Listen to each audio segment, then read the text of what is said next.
December 35 ಅಂದ್ರೆ ಇವ್ರಿಗೆ ಹೊಸ ವರ್ಷ ಖಂಡಿತ ಅಲ್ಲ. ಯಾಕೆಂತಂದ್ರೆ ಕುಡುಕರಿಗೊಂದ್ ದಿನ ಅಷ್ಟೇ, ದಿನ ಕುಡಿಯೋನಿಗೆ ಇನ್ನೊಂದ್ ನೆಪ ಹೊಸ ವರ್ಷ ಅನ್ನೋ ನೆಪ ಬಿಟ್ಟು ಬೇರೆ ಏನೋ ವಿಶೇಷತೆ ಇರೋದೇ ಇಲ್ಲ.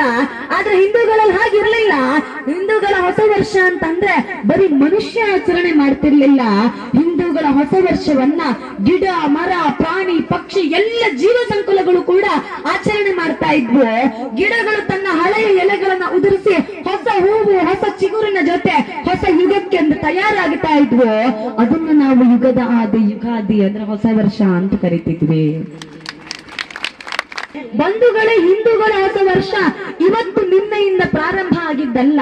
ಹಿಂದೂಗಳ ಹೊಸ ವರ್ಷ ಪುರಾಣ ಕಾಲದಿಂದಲೂ ಇದೆ. ಬ್ರಹ್ಮ ಈ ಸೃಷ್ಟಿಯನ್ನ ನಿರ್ಮಾಣ ಮಾಡಿದ್ದೆ ಯುಗಾದಿ ಹಬ್ಬದ ದಿನ ಅಂತೆ. ರಾಮ ವಾಲಿಯನ್ನ ವಧೆ ಮಾಡಿ ಸುಗ್ರೀವನಿಗೆ ಅಧಿಕಾರ ಕೊಟ್ಟಿದ್ದೆ ಈ ಯುಗಾದಿ ಹಬ್ಬದ ದಿನವಂತೆ. ಶಕರು ಹೂನರನ್ನ ಸೋಲಿಸಿ ಶಾಲಿವಾಹನ ಶಕೆಯನ್ನ ಪ್ರಾರಂಭಿಸಿ ವಿಜಯದ ಹೊಸ ಪರ್ವವನ್ನ ಪ್ರಾರಂಭ ಮಾಡಿದ್ದು ಕೂಡ ಇದೆ ಅದೇ ಯುಗಾದಿಯ ದಿನ. ರಾಮ ರಾವಣನನ್ನ ವಧಿಸಿದ ನಂತರ ಮತ್ತೆ ಜನ್ಮಭೂಮಿಗೆ ಬಂದು ಅಧಿಕಾರ ಪ್ರಾರಂಭ ಮಾಡೋದು ಕೂಡ ಅದೇ ಯುಗಾದಿ ಹಬ್ಬದ ದಿನ. ಎಂತ ಅದ್ಭುತ ಅರ್ಥ ಇದೆ ಯುಗಾದಿ ದಿನದಲ್ಲಿ.